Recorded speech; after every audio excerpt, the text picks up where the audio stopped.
Okay, we've made one card and now we're going to get ready to start our second card. For this one, we're going to need a piece of scrapbook paper. I have this specialty, this handmade paper, tissue paper. You can use another piece of scrap paper, dryer sheet, fabric. Trying to think of all the possibilities here. You can use pretty much just anything. We're just going to do a couple layers here. I have this piece of paper towel.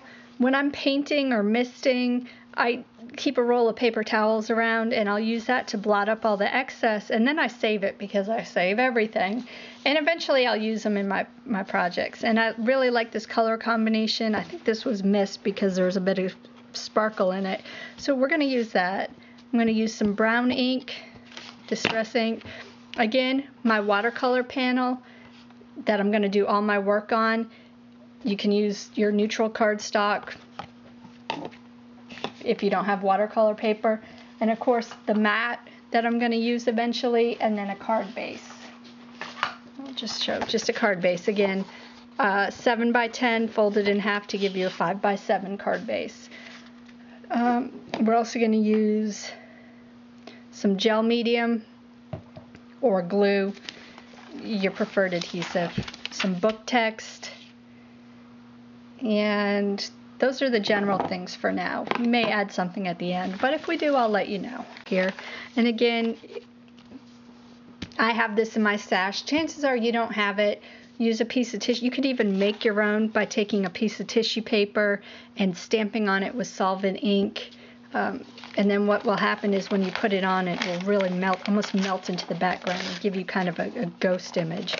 And I'm just going to tear this.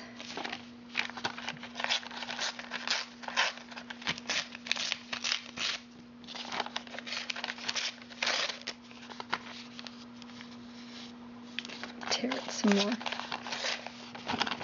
Because here we're just making all sorts of layers.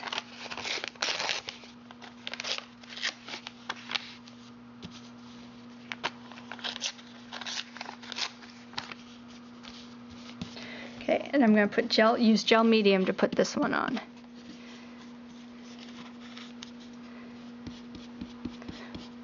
And you see, when you use it on this tissue paper-like kind of paper, it almost melts in, which is why I'm saying you could take a piece of tissue paper, maybe left over from a gift or something, and if you stamp on it with your solvent ink, when you go to put it on, it's really cool because it does just kind of melt into the background. It gives you like this whole other layer.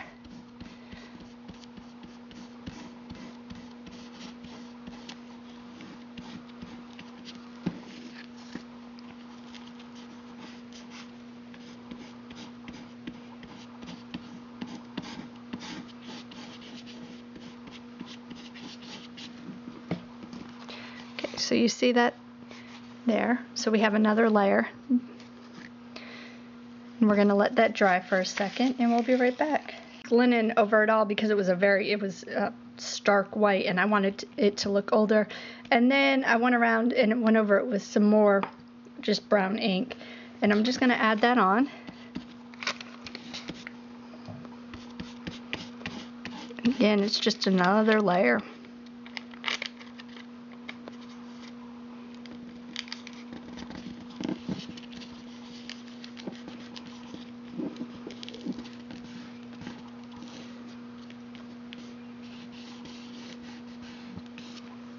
Okay. And I do have some wrinkles in here, which is okay. I kind of wanted that. If you don't want wrinkles, then I scrunched the paper up as I was putting it down. But see, here you see all your layers so far. You have your scrapbook paper, you have your tissue paper, you have your book text. Now I'm just going to take my painted paper towel. And like I said, if you don't have one, you could use scrapbook paper or something along those lines. Or go get a piece of paper towel, mist it with a couple colors of mist, or wipe some acrylic paint across it, let it dry. And these are fun. You can use these in a lot of things. I think I'll go that way because so make sure I get the most. And again,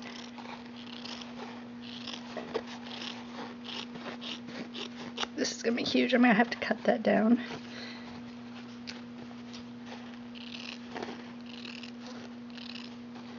I just eyeball it.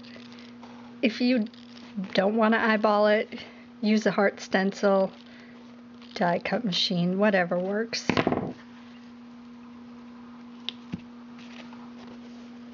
Just do it like better. Okay, I think I'm going to go with that side. And all I'm going to do again is glue it down.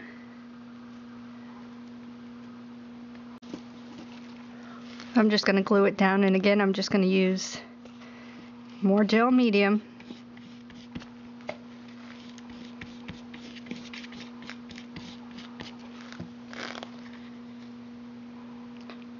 Center it on there, and I will put some over it to kind of seal my edges.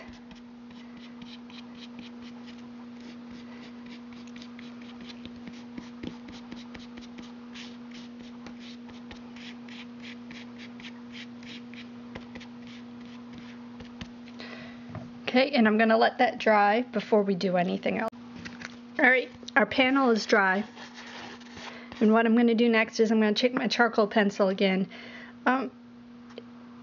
If you don't have one of these, I suggest that maybe you might want to get one if you do any of my classes with me, or if you're coming back, because this is something I use all the time. You can smudge it with your fingers, you can leave it dark.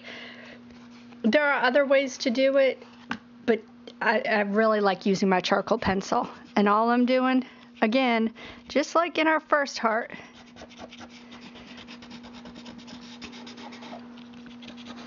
is I'm going around. This time, before I had gone through on the heart, but I'm going through on the outside this time. Just because if we do it on the paper towel, it doesn't show up as well, and it sometimes will tear up the paper towel. I'm just gonna smudge.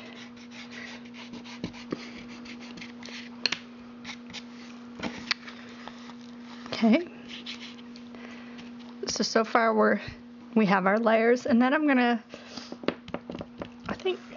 take some black ink, and I'm just gonna ink this before I go any further.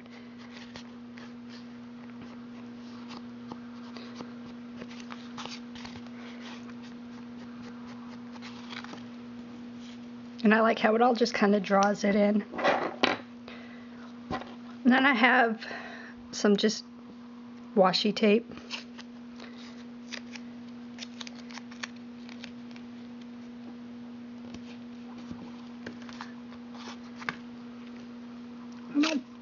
Just to add a couple pieces in random spots.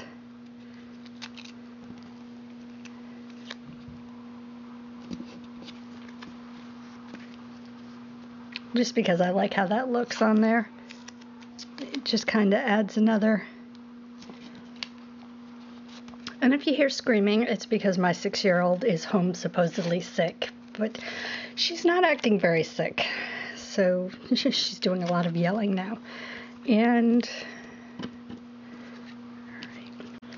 so I have my layers here again. Like I said, my card base, which is the 7x10 folded in half. And then I have my mat, just like I'm matting my photo, that I just edged in brown ink just to bring it in. And then I'll have this. And then I'll probably do a few embellishments. This is all, I'm not going to show you as I do it because I want you to decide how you want to embellish your card. What I will show you though in a minute is my finished card, just to give you an idea of what exactly I did. Like I said, I just wanted to show you how I finished off this card. It's all mounted. I hung a key off of some ribbon and I put my sentiment on there. This is just an idea. You don't have to follow it like this, but this is how I finished off my card. And we'll be moving on to the third.